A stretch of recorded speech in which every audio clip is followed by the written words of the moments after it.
নিজেরা নিজেদের চিকিৎসা করে, তাদের টাকায় তাদের চিকিৎসা হয়। এইখানে একটা বড় একটা সম্মান জড়িয়ে থাকে স্টুডেন্টদের জন্য। তো আমাদের উচিত আমরা কিভাবে আরো এটাকে সমৃদ্ধি লাভ করাতে পারি এই অর্গানাইজেশনের। আমরা বিভিন্ন চিকিৎসক যেরকম রয়েছি, প্রচুর মানুষ রয়েছেন সোশ্যাল সার্ভিস যারা করছেন হেলথ হোমকে কেন্দ্র করে।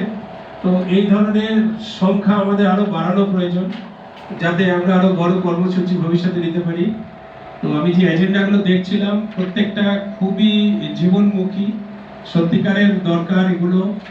এগুলো আমরা এতদিন শুধু চিকিৎসা করছিলাম, যে হেলথ হোমে কোনো বাচ্চা অসুস্থ হয়ে আসলো তার চিকিৎসা করছি। তো আমরা চিকিৎসকরা আজকের দিনে কিন্তু সত্যি কথা বলতে হেলথ নিয়ে কিন্তু কেউ কাজ করি না, এটা খুব দুঃখের বিষয়। প্রচুর আধুনিক চিকিৎসা হয়ে গেছে।